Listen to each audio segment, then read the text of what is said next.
Hey, everybody.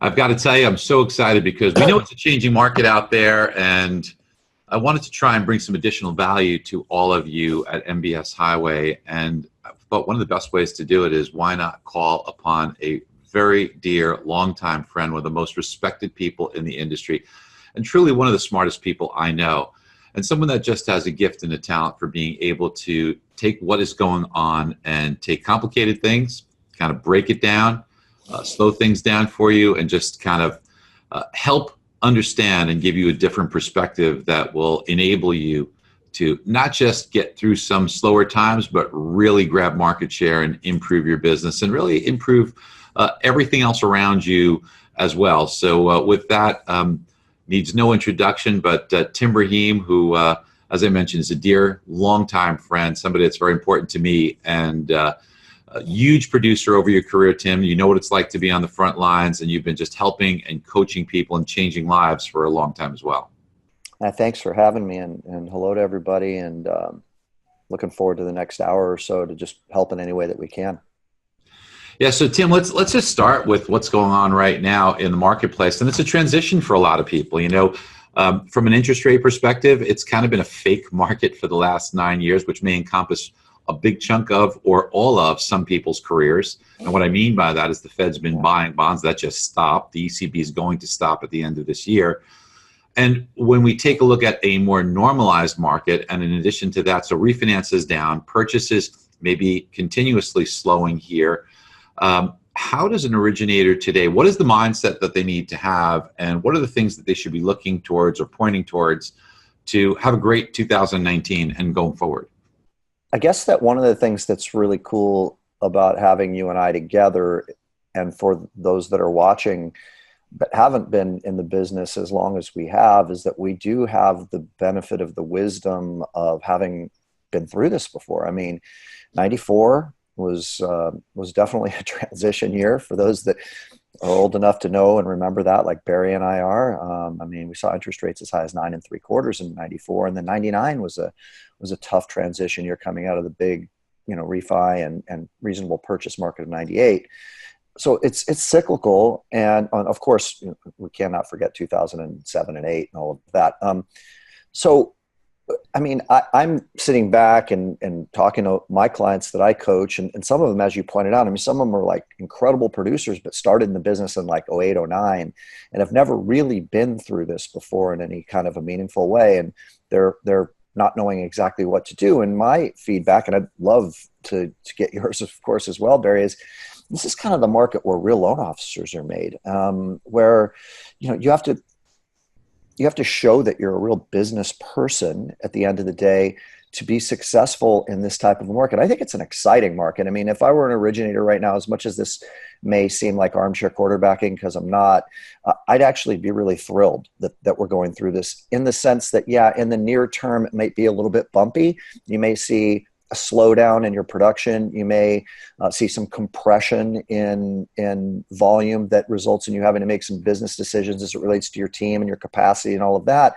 But what I am acutely aware of, having been through it a few times, is what's on the backside of this is actually a much healthier marketplace to thrive in, because you're going to have a purging. The industry needs to get purged from time to time.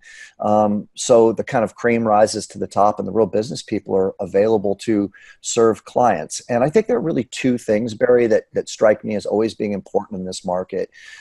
One is relationships, and we can talk in some depth about that today. And the other is creativity. You have to know where to find deals and create deals. And this is kind of the lost art that always ensues as a result of there not being the need for that. So like when you've got rates at the lows that we had over the past, decade almost, it's been, in the threes, you just sell the same product, 30, 15. You're not really required to be creative with it. It's all about speed and efficiency. How many loans can I pump through the pipeline? How can I build up my team and my systems? And now's the time where it can actually be kind of fun if you know where to look to mine for deals. And things like annual mortgage planning reviews are really important. Things like sitting with your real estate agents and talking about what they're experiencing in the offer process and the negotiation process are important, and how you can truly be a partner to them and helping them in a creative way to structure offers and even their listings in such a way that will help turn inventory over. Going back into the pipeline, if you will, of pre-approved buyers, which I know most of you have quite a few that have yet to find property, and having a different conversation with them than you had, say, 9 months ago is critically important. And then lastly, and then I'm going to toss it back to you because I know you'll have a lot to say because you're super in tune with all of this as well, Barry, is knowing what kind of conversation to have with your past client database, because they have needs. They may not know they have needs. It's your job to bring those needs to the surface and to put a magnifying glass over their needs, and to make sure that they're aware of the fact that you can be the solution to needs that they have in their life. And that's what I talk about when I say like mining for deals. It was something that I remember back in the late 90s and 99 when we had that really tough 2-year period that Stephen Marshall and I used to talk about all the time. We were both, tracking on the same production numbers. We had been in the business the same period of time. We were in Todd Duncan's, Achieving Leadership Excellence group and all of that. And when we'd get together, we'd talk about like, where are the deals? Like, where are the needs? How do we find them? And we'd identify like certain areas of focus, and we'd go out, and that's why our production was always still really high, even in these types of markets, because we knew where to find deals. So those are some of the things that we could talk about today and that I think are really important in today's market. Well, you covered so many things there, and so I'll throw one more market into you just to show off my age, brother, and that is there was a market after the 87, 88 boom. Oh, so wow. There was 1989 and 1990 when the housing market really tanked. That was a challenge. By the way, that was when I got the brainchild of saying, how about this genius idea? Let me open up my first mortgage company that I owned there in my 20s back in 1989, just in time for the crash. So, you said something about being excited about this market, and I've got to tell you, I think that there's just a breed of individuals, and I think that most of the people are taking the time to listen to us here and devoting that valuable time of theirs to listen to this talk that you and I are having. I think they have it inside of them. There's something about being thrown adversity that just kind of can get you pumped up, that can just say, okay, bring it on. Is that all you got? Is that all you got? No problem. We can overcome this. And there's something about being just excited about that. And I know that I've always found that, you could take two paths, right? You could take the path of what was me, or, what's happening, and look for blame. Or you could say, you know what, how am I going to get past this? What am I going to do that's going to get me beyond this? And I think that those are the things that you've already started to touch upon. And there's so many that you talked about. So listen, this is on for our MBS Highway subscribers. So they have so many of the things that you brought up here with respect to mining for deals. And, we live and breathe that philosophy every single day, and trying to constantly come up with new tools that adapt to the current marketplace. So for example, you spoke of the needs that your customers have and the annual review. So we have an annual review tool that really gives you the ease of debt consolidation, because what's crazy is, Tim, people aren't even calling somebody in their pipeline because they look at the previous rate and they say, oh, 3 3/4, 3.5%. Why would I call them? Well, I don't have to tell you, because we're thinking the same things already, okay? So I know that what's on your mind and probably on the tip of your tongue are things like, well, first of all, you've had a lot of appreciation in the past few years. So if they were in a position with MI, potentially you can remove that. Maybe they had an ARM, you could get them into a fixed. Perhaps even if they're at a much lower rate, for sure they got a ton of debt that they put themselves in. That's only natural, right? Debt levels in the United States are at an all-time record high because it's easy to get credit these days. And Tim, how many times have you had a conversation when we would take somebody's mortgage application and you'd say to them, okay, listen, you're tight on the ratios. Don't spend any more money. Don't go buy a car. And what do? Yeah, they go out and they rack out more. Yeah. Exactly. They can't help themselves. It feels too good once you start spending. People think when you buy a house, that's the end of your expenses. It's actually just the beginning, isn't it? For any of us who own homes, that they're all money pits. Everyone, there was a movie, The Money Pit, because every one of them is a money pit, because it's endless the amount of money that you could spend into your home, and they rack up their credit cards. You got the new house, you need the new car. So by using the debt consolidation abilities, that's great. And then Tim, I don't have to tell you what happens even if you can't help that particular individual. So they've got no debt, you can't consolidate it, no MI, they're 3.5, you can't, what's going to come out of it?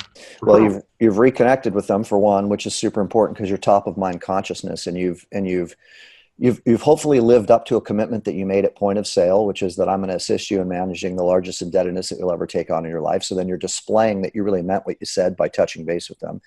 But maybe more importantly, one of the things that's often lost on the originator, and I can't agree with you more as it relates to the subject matter of originators who don't call on their past client database and do an annual review because they think it's just all about trying to get a refi. And that's like one of 10, literally 10 different intentions that should be in your consciousness when you're making that call.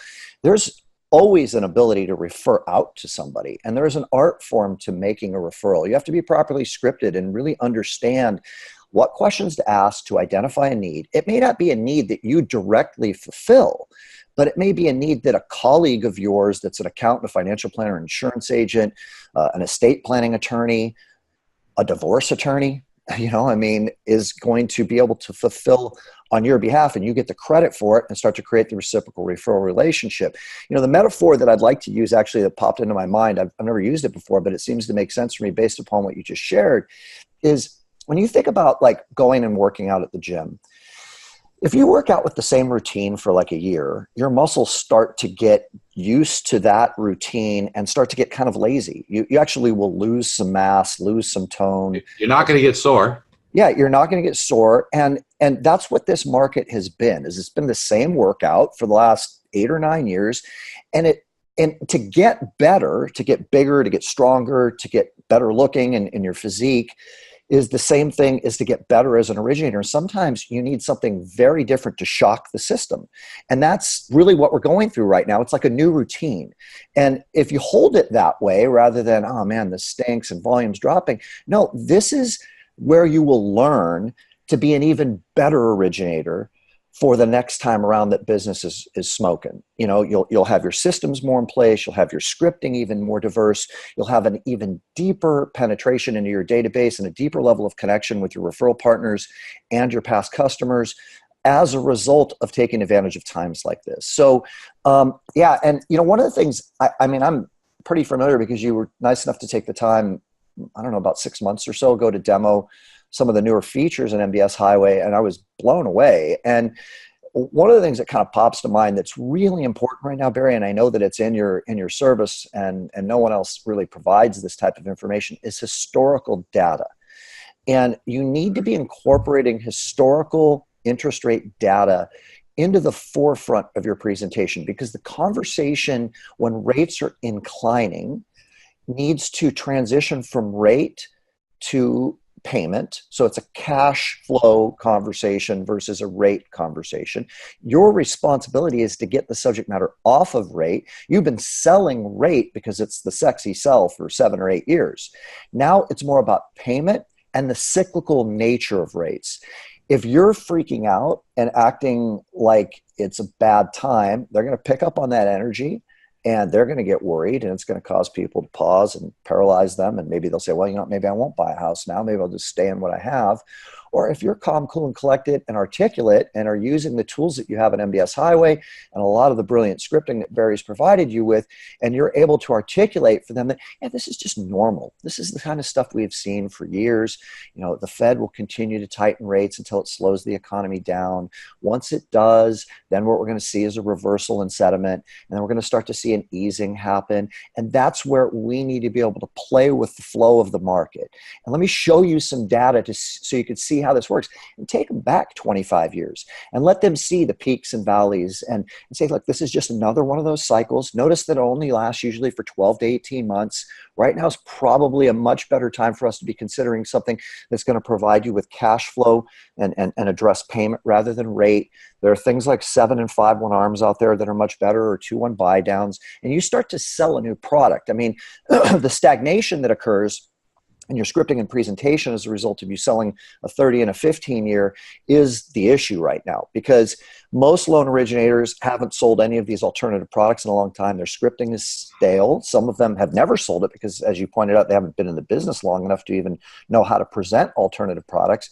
But presenting things like 40-year amortization loans and interest-only loans and, like I said, hybrid ARMs is really, really critical in today's market, because not only is it first and foremost the best play for the consumer. Like if I'm taking out a loan right now, Barry, I'm not taking out a 30-year.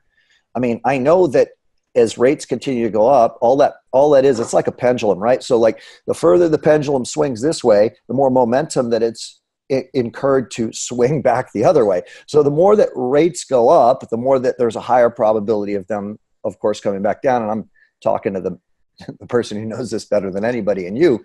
But at the end of the day, you need to be able to start to modify your scripting to start to have intelligent conversations with clients to where when they're done talking to you, they feel like they learned something. They feel a lot more calm. The shock, the sticker shock of, well, the first time I talked to him or her, it was 4.5, and now they're talking to me about 5.25. That starts to become not as big of a factor because they understand why.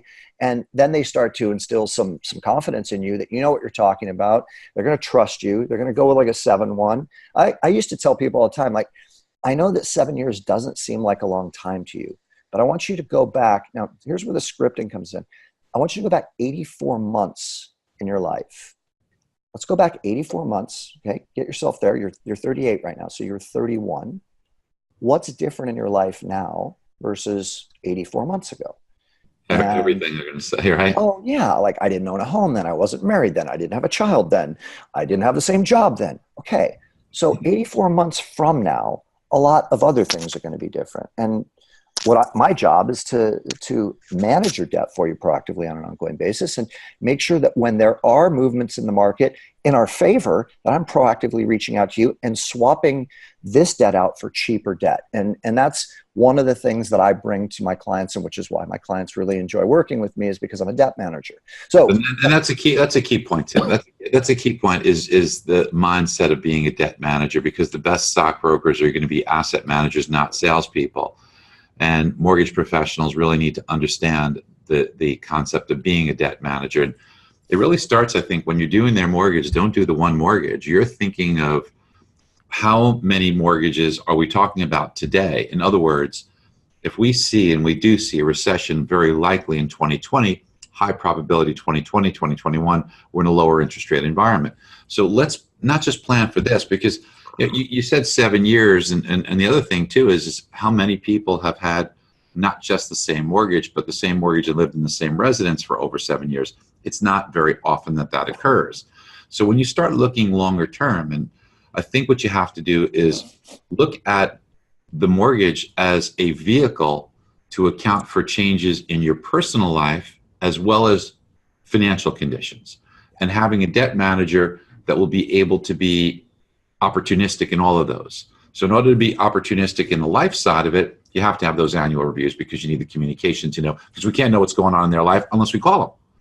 For sure. And we can initiate those calls other than annual review when we see the opportunity in the financial markets that are provided for us. And we do that on a as need basis, but we have to plan for it. So in your consultation, you plan for the life events and what you might need. Are you going to be moving because you're planning to have a child? Are you planning to be an empty nester? Whatever it is, you can plan for those in your consultation. And Tim, as you know, that's a very different consultation than most people have when, as you said, they're focused on rate, they're focused on payment, they're focused on closing day. That's the work that's scalable. That's the work that this can take over and do. So we have to do work that's unscalable, have to do the things that this can't do, and that is having that debt manager consultation. So when you're talking to that customer and you're planning that out, then you also bring up that, listen, we're going to probably have a refinance opportunity, and here's why. That's going to occur in 2 to 3 years. So what products we choose today, you're not going to be in for 30 years. Okay, so don't think about, somebody might say, well, an eighth in rate or a quarter in rate times the payment, then they figure out for 30 years. Forget how wrong that is mathematically with future value and present value. Forget all that stuff. But you're just not going to have it that long. So you're talking about, this might be 36 months. So that difference becomes much more minute when you total it up for 36 months. And then you calculate what the benefits will be by having you as an advisor to be opportunistic and take advantage of those changes and the correct planning structure that you put in place today. So yeah, debt management is extraordinarily important. Let me give them a quick script, just one that I used to use that could be really helpful. Is I would always share with the client in the initial consultation. If I'm selling to you, Barry, I'd say, Barry, the most important question that we have to answer is, how long do we need to borrow this money for?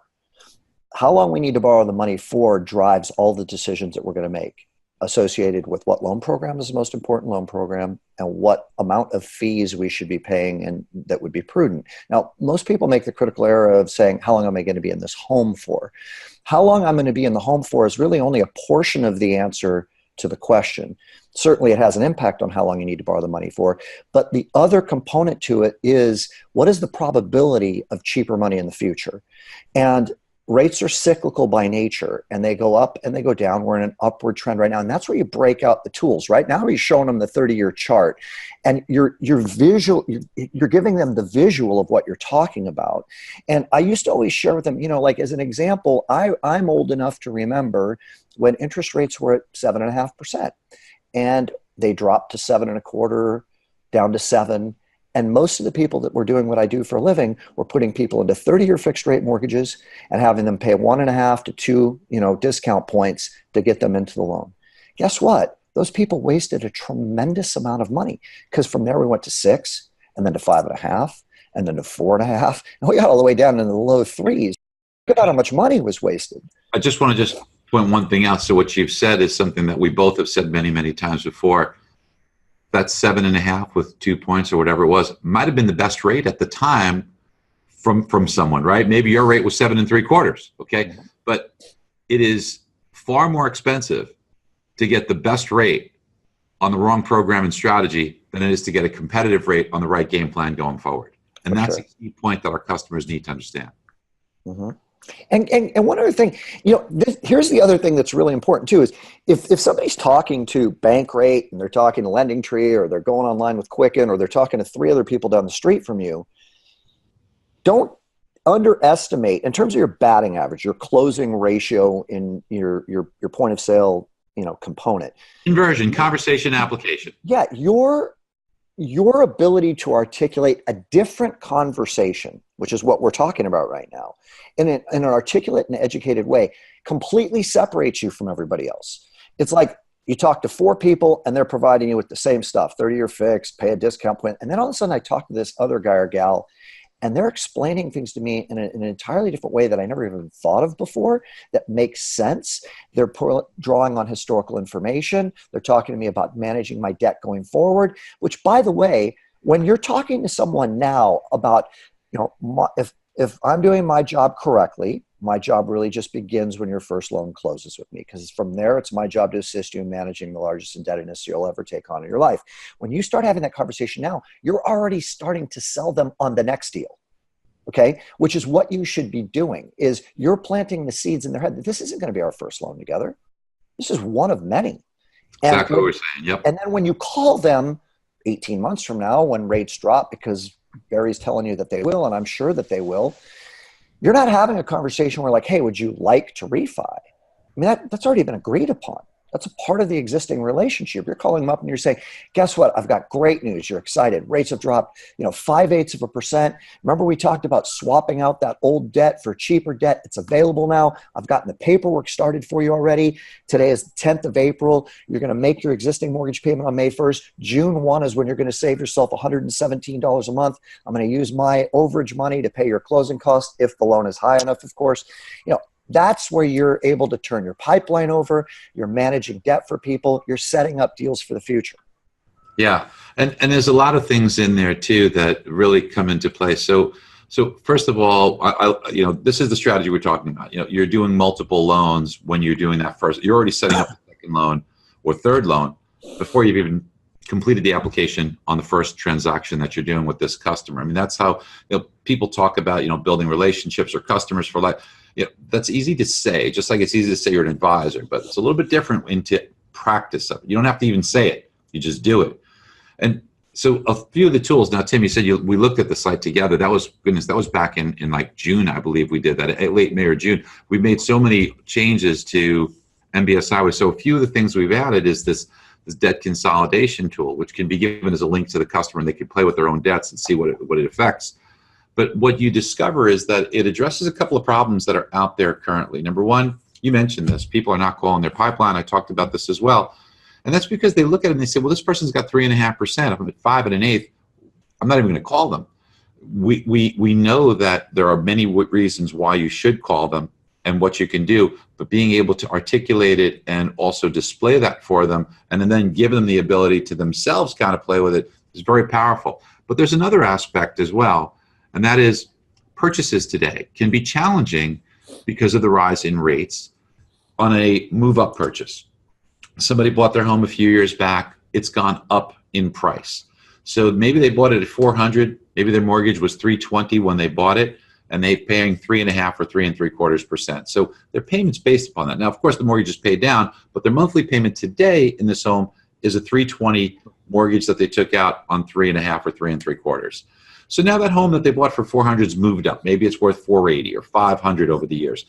And now what they'd like to do is, like all of us, they'd like to improve. They'd like to move to the next category of home. Maybe they need to do that because, as you said, so many things in life change, right? They've had a child, things have changed, whatever. They're desirous of going to a home now at 600. They're going to take their equity out and take out a mortgage of 450 on that. Thing of it is now you're going from a mortgage payment based on 320 to one that's based on 450. That's a lot. But then going from 3.5 to 5 or 5 1/8, and they're putting the brakes on. So what we can do is now be that debt manager, restructure their debt, put them in a program that allows them to step into that home for a much smaller differential in monthly payment, and essentially give them permission to do what their desire is to do, what's in their heart, what they want, and move ahead. And your competitors aren't doing that. And the fintech companies aren't doing that. And this is what will help, as Tim says, on that discussion, your percentages of conversion. And that's what this is all about. People have heard me talk about this as well. We talk about batting averages, meaning from conversation to application. This will really improve because, Tim, as you know, it's in those first 5 or 10 minutes, and just as you articulated beautifully, they've spoken to all these robots, and then they talk to you, and in that first 5 or 10 minutes, now they're like, wow, what else am I going to miss if I don't do business with you? What am I learning from you? They start rooting for you. And if they're rooting for you, they'll be very forgiving. If they're not rooting for you, they'll be very critical.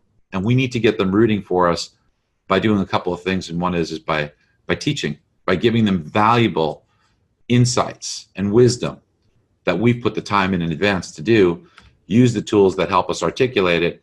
And also by, as you know, Tim, another thing we like to do is tell them all the bad stuff up front. Don't be afraid to give them all the bad, treat that customer as as if they were your kid or your parent or somebody you really love. And here's what to look out for, and show them that you're not afraid of losing the deal so that you form that bond with the customer.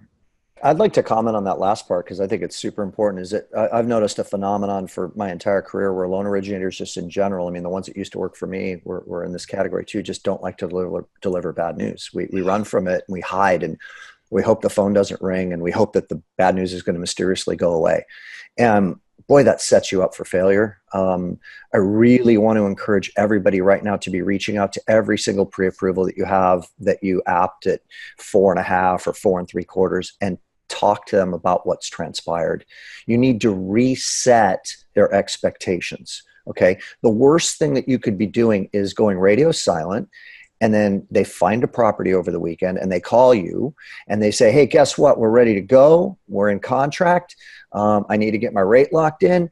And you're like, okay, great. You're at 5 1/8 right now. And they're like, what? And then they're like, wait a minute. And then they start filling in the blanks to that stem sentence. Why is the rate is at 5 1/8? Because he or she is lying to me, or they don't have as good a rates as everybody else. And then they're shopping you. Okay. Right now, real time, when they've got contract, they start shopping you. Have the call with them right now. Say, hey, listen, I wanted to be proactive in reaching out to you and giving you some information that I think is relevant. It may or may not apply depending upon when you actually find a home, but I don't want you to be surprised when you do find a home that rates have trended upward. And here's why. And again, you want to break out the information that you have in MBS Highway. my goodness, like think about the competitive advantage that you have over everybody else who doesn't have MBS Highway. They're going to have a conversation and hope that the person believes them.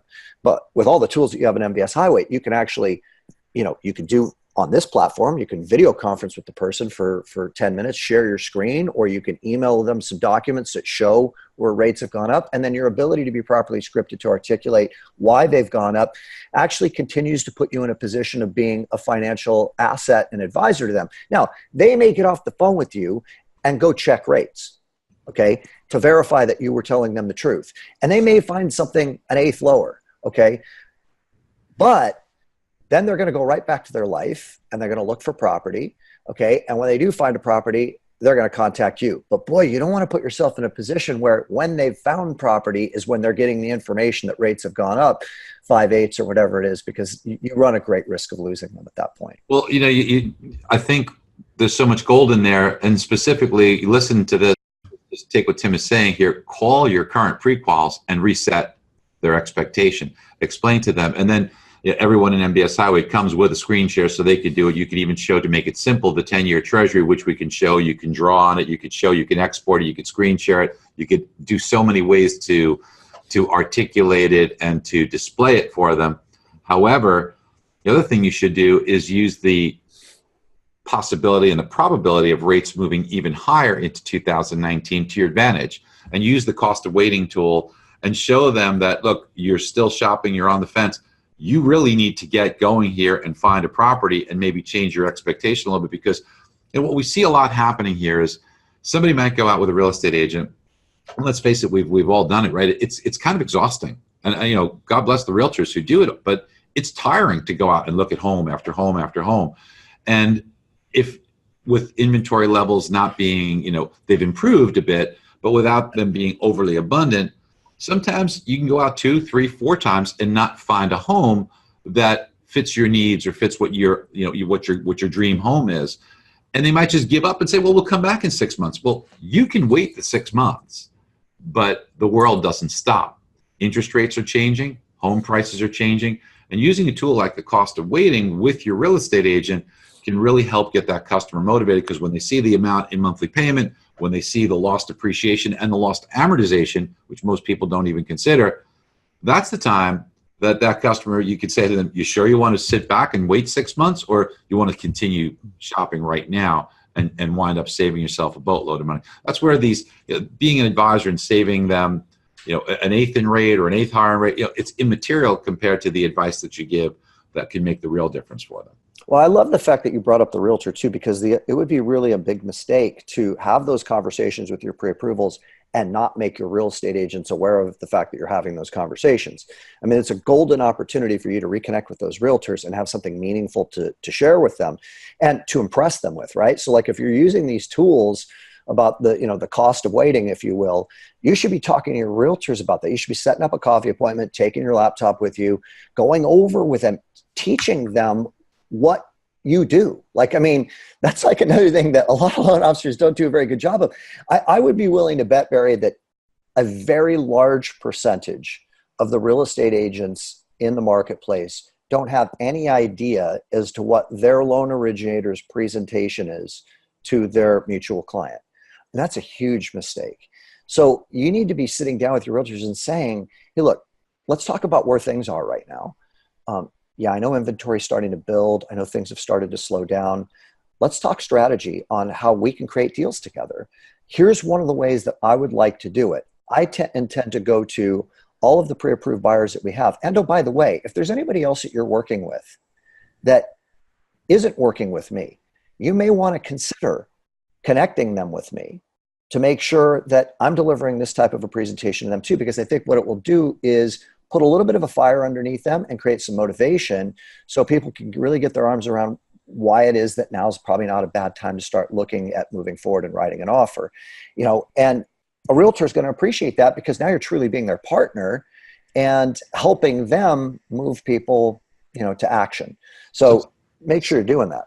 Well, make sure you're doing that in so many ways. So once again, let's just kind of underscore some of these points. So number one is, yeah, you're 100% right. Most of the realtors out there have no clue what you're doing. They're just kind of figuring that we're the same as pretty much everybody else that A, can we get the deal done for them so they can get a commission on the deal? B, we're just going to quote a rate and are we competitive or a best rate out there? But that's the wrong mindset. So sitting down with these real estate agents and explaining to them that really what you're going to do is you're going to help them sell that home. And you're not doing it with salesmanship, you're doing with your expertise in being able to present the opportunity that exists financially in that transaction. And Tim, we all know how people buy a house. They shop visually, they visit the home, they become attached emotionally, but the decision to buy is a financial decision. Real estate agents and mortgage professionals just don't sell that way. Mortgage professionals, by and large, sell, hey, I'll get you approved on time, get you closed on time, fight for the lowest rate and give you great service. And a realtor is going to talk about the hardwood floors, granite countertops, and schools and closets and cabinets. So, all of those are important. I'm not knocking it, but what I'm saying is that there's an enormous void in that the financial opportunity, which is what drives the decision for the customer, is absent. And if you fill that void, you then become an extraordinarily valuable piece of helping the customer make the right decision on making the purchase of this home. So what Tim is saying here is express to that real estate agent and sit and take the time, almost as if the realtor were the customer, and make your presentation to the realtor so the realtor can get blown away. The realtor is going to get excited about buying a home. And if you can evoke some excitement and emotion within that real estate agent, who do you think is going to be the beneficiary? Her, him, and their clients, and of course you. There was an agent that I used to work with a long time ago who was a dream agent. Her name was Terry Morler, and she used to refer roughly 55 to 60 deals a year to me. So, you don't get much better than that. And it was solid for 6 years. And I remember when I actually figured this out, I sat down with her maybe 2 years into our relationship, a year and a half into our relationship. And I said, I want to just take you through the presentation that I do with all of my scripting for 20 to 30 minutes. So you know what I'm saying to our mutual clients that refer to me. And it was in that meeting when I was showing her the numbers that I present and all of that, and using some of the scripts that you've heard me say in this call about, my job really just begins when your first loan closes with me. I'm going to rewrite your loan for you at no cost, when we find cheaper money in the future. Everything changed from there, Barry. Like all of a sudden people would call me up and they would say, hey, my name's Jane Doe and Terry Morler referred me to you. And she told me that you're a debt manager and that you're going to be watching my loan for me going forward. And that all the refis that you do for me in the future will be done at no points, no fees, because you're going to use the money that you're paid to pay my closing costs. Where do we get started?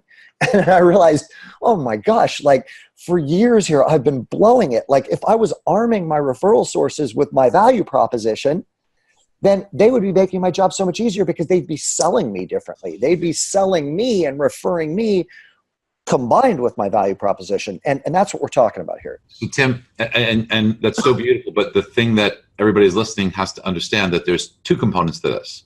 One is, what is your value proposition, right? So are you practiced and scripted in being able to elevate or speech your value proposition?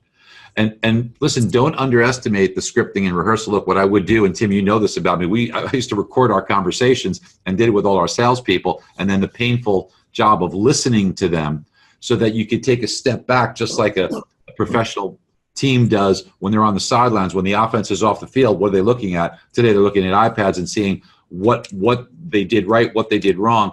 You can only assess that when you take a step back.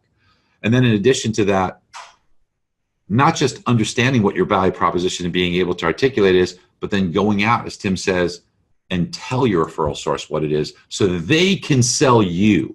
Once you've done that and you've got them excited, then they're selling you, and that's really, really powerful. And Tim, you do so much of this as far as coaching now, and I've seen the results from a lot of your students who have really made a transition, but you've kind of made it a lot more helpful where, initially you started out and you limited it to, there was a waiting list to get into the 30 people that you would take every year, but now you've kind of figured out a way to broaden that out. Can you just talk about that? Because some of the things you're talking about here are wonderful for us to listen to and wonderful for people listening to, that I'm sure people are taking notes and saying, yeah, but what if they wanted to expand upon that, and what are some of the things you do? Can you just talk about that a little bit? Sure. We take actually 9 clients every year, but sorry, that's okay. But you're absolutely right in that. Yeah, I just didn't want to say 30 and then have people wonder why it was 9 if they inquired. The thing that was a little bit of an issue is, to your point, was that, well, but how do we help more people? and when coaching is a very intimate relationship, right? And it requires a lot of time to do it the right way. And that's why we only take 9. But there's a lot of information, especially in this transitional market, that's super important. So for the first time in a long time, since 2001, when I created Loan Toolbox, and you were so incredibly helpful in the creation of that, I decided to create a product. And when I started thinking about, well, what's really heartfelt for me and what's really important to them being the originators, the subject matter of relationships was just really at the forefront of my mind. I think that there's a great difference, Barry, between convincing someone to work with you and give you a deal versus someone giving you a deal because they feel a relationship with you and they like you and they feel connected to you. The first scenario is transactional and has a short shelf life in many cases. You're kind of only as good as your last deal. And most originators have never been taught any differently. So they go about cultivating relationships with clients and referral partners in a very strategic way. And there's room for strategy, don't get me wrong. It's important to have strategy. But if you're solely coming from strategy and you're tricking someone into giving you a deal by hard closing them or having a fancy script, again, it's not a relationship that's rooted in stability and not one that will typically last a really long time. And some of my clients, there's a couple that come to mind. Mike Watson, who's the #1 producer in the country for Benchmark Mortgage, who does about 400 loans a year, and Greg Kingsbury, who's one of the top producers for Caliber, who does about 350 loans a year. They're doing business and have done business historically in the exact same way that I kind of figured it out after I made a lot of mistakes. So these two gentlemen that I just mentioned have around, we'll say 15 to 16 incredibly loyal referral partner relationships. People who give them a deal or two every month, and that's where they get most of their business. So, I mean, think about that. If you have 15 people giving you a deal or two every month, that's a really solid foundation to your business. I mean, without even getting into past client referrals, et cetera, you're at 20 to 25 deals every month like clockwork. Well, how does that happen? Well, it happens as a result of them focusing on the connection in the relationship rather than a strategy to trick somebody into setting the business. When you really evaluate how they've gone about it and how I went about it, it's a formula that very few have ever been taught and is the one that everybody needs to really be embracing going forward, because it's what is going to separate you from your competitors that are originators like you, and maybe more importantly from the fintechs, because they don't have skilled people that can be belly to belly with their referral partners. You combine that with everything that Barry teaches you, which is an abundance of information. I mean, you've been teaching this, Barry, for forever, and from a little bit of a different angle that you combine the two, it's deadly. I mean, you're teaching it from a perspective of cultivate an intimate connection with somebody because they view you as a trusted advisor, as a knowledgeable resource, as a fiscal literacy expert. And I'm saying yes, and you add to that, they like you, and they feel that you have their best interests in mind. And now you have a relationship that will last for really as long as you want it to last. I mean, shy of you doing something egregious to end the relationship, they're not going to go anywhere, because people do business with friends and they do business with people they like. And maybe most importantly is they do business with people that they feel really see them and care about them and truly have their best interests in mind. They trust them. Yeah. And so I've created a system for developing relationships with referral partners, realtors, accountants, financial planners, and insurance agents, and of course, deepening the relationship with your client. And that system entails a lot of educational tutorials that go beyond that of just scripting. It's going into the deeper psychology of what makes people feel safe, what makes people trust, what makes people want to reciprocate. It's interesting. There was somebody that bought the program, Sean Guerrero, who I think you probably know. Good guy. Great guy. Great guy. He just posted something on Facebook earlier this week that actually, I'm just going to be honest, it made me feel really good. He quoted me on something that I came up with, off the top of my head when I was creating the product, which the quote was, it's in the product, it's no one reciprocates with takers. And it's kind of a deep concept when you think about it, because you have to ask yourself the question, am I a giver? I mean, truly a giver, like somebody who is giving to the relationship with no attachment to any result. I'm just giving because that's what I do, versus do I have a strategy to try to take from them? Which is what most originators have, right? That's what we were taught, is how do I create a strategy to get them to give me a deal? But see, people can feel that.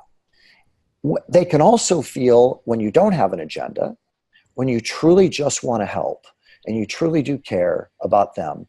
The natural byproduct of that is reciprocity. Very few people on the planet could feel really good about receiving something from someone that is genuine and of value and not giving something back of equal value in return. It just doesn't work like that. The law of reciprocity is a real thing. So yeah, we have this really incredible product that we've recently released called the Referral Partner Success System. And I can, if I may show my screen, I could just Please share a little bit with them about it. We have a special deal for your people. So it's all online, of course. I'll go through some of the highlights real quick with you. Why is my, oops, maybe down here. There we go. So the features are, there are 10 powerful and easy to understand levels of teaching. So you go through different stages. It's a course, okay? You first go through course number 1. And at the end of that course, you have key learning and action exercises that you're asked to do. There are written transcripts of over 20 different scripts, educating you on exactly what to say. You've heard a small sampling of some of it today. You have a quiz at the end of each section to make sure that you comprehended and really digested the information. You really understand the concepts that are being taught. There are action resource worksheets to ensure your implementation. We actually give you a little bit of homework to do, not anything excessive, but again, the intention behind it is we want to make sure you're really shifting the way that you do business so you have more success in developing long-term referral relationships. There's a private mastermind and coaching group on Facebook for only people that have the product. And we are, as coaches, in there answering your questions, giving you feedback, applauding you for your successes, and then, of course, other things. So this is an example of the learning documents and transcripts that accompany each lesson. There's over 3 hours of video that I've created that is streamlined and edited down, that teaches how to pursue real estate agents, what to say, how to get the initial appointment. When you have the initial appointment, how do you not act desperate? How do you connect with them? How do you develop rapport and intimacy with them and bring them value? Same thing with accountants, financial planners, insurance agents. And then, as I said, we go into the annual mortgage planning review process in granular detail. So there, as I said earlier, 10 very specific opportunities in every annual mortgage planning review. The refi is one of them. We go into the exact strategy, what questions to ask, how to uncover needs, and how to fill those needs for you to either create a deal for yourself or create a deal for a partner.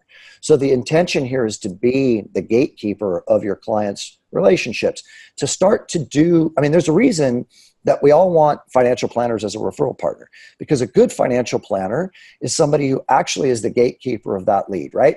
People will not make a financial move, whether it be investments, debt incurrence, life insurance, et cetera, without going to their financial planner first. And that's why they're a good referral partner. Well, we're teaching you here how to become that same person in the life of your clients, to where people come to you and say, I'm not real happy with my accountant. Do you have one that you can refer to me? Or I need an insurance agent or an estate planning attorney or whatever. So you're going to learn step by step how to grow your referral partner network. You're going to learn how to stop selling and start connecting, which is a really big component of this system. You're going to discover the secrets to finding a perfect referral partner and learn how to create new deals on every single transaction. I want you all to become way better referrers of business. It's what really was successful for me. Caleb LeGrand, who was the number 2 producer in the country for Benchmark, who does 35 to 40 deals a month. When we started working together, he was a mid-teens, 16 to 18 loan a month person. One of the key reasons that he's become so successful is he now averages referring out I think he has the actual number he gave me was 4.6 because he's a former accountant, so he's very technical. 4.6 deals a month he refers out to real estate agents by just implementing some of these strategies. So in closing, this special deal for MBS Highway members, the regular price of the product is $899 one time. It's a one-time purchase. You don't have an annual renewal or anything. And you get 6 months in the masterminding community on Facebook. And we normally give you a 5-day money-back guarantee. So you could rip through the product. It would take you probably more than 5 days unless you hold up on a long weekend and went through it. But you could definitely test drive in a lot of detail and get familiar with the product in 5 days. But we want to give you more time. We want to do something special for Barry. He asked us to step up and do something unique that we're not offering anyone else. So we're gonna knock 25% off the purchase price, which saves you $275. The price drops down to $674.25 as it calculates. You get 12 months in the masterminding community where you get the coaching from us and the feedback of other people that are using the system. And then we're going to give you a 10-day money back guarantee. You can have, plenty of time to go through it, take your time, make sure that it's something that you find of resonance and that you think works for you. And that's a special thing that we want to be offering. Let's see. It said here to click on the link below. I don't see the link here below, so I apologize for that. We'll post a link for you, so don't worry about it. We'll make sure we get a link posted for you. Listen, this is obviously an opportunity for people to tap more closely into you and to get the opportunity to gain the wisdom that you have taught others, that you've employed yourself at a really very inexpensive way to do so. So, listen, I think it's very generous of you. I think it's a great opportunity for people. So I appreciate what you're doing there. And listen, it's a changing market. Okay. People have to decide, is this a job or a career? And if it's a career, we want to have longevity and we want to kind of combat the onslaught that is, fintech, as well as a market that may be a little bit more challenging. You could really win and do extremely well in many different types of markets. This is just a little bit of a change, as long as we can get through this with some good advice and some good strategies. Yeah, and any way we can help, we're happy to. One of the things that's great about being a coach, frankly, is that coaching. I have like 34 clients, because when you graduate from our group of 9, then you can go into our master's program. Some of them are, more than half of them are in the top 200 originators in the country. And as you know, Barry, from being in this business a long time, one of the great benefits of being involved in MBS Highway and formerly Mortgage Market Guide is that you're constantly tapped into the pulse of what the top originators are doing all the time. So not only is it stuff that I've learned and implemented myself, but as I mentioned with like Greg and Mike, a little bit ago, I'm learning from my clients too. I mean, I introduced you recently to Ryan Grant as an example. I mean, he's one of the great young originators in the United States. I mean, when we have our masterminding sessions or even in our private coaching sessions, he's sharing with me some of the unique and cutting edge things that he's doing. So we're happy to help out and bring that into the private community as well. So I think that, you'll get some really good coaching, some really good advice. And if it feels like something to be interested in, test drive it for a bit and see if it works for you. Well, thanks. Well, listen, everyone who has joined us on this, we thank you. We appreciate you as an MBS Highway member, teammate, family member. Tim, I can't thank you enough for spending some time with us today and sharing your insights and wisdom. It's always fun to talk with you and kind of go back and forth with you. I always enjoy it. We need to be doing more of that. Thanks, bro. Thanks a lot for having me. I really appreciate it.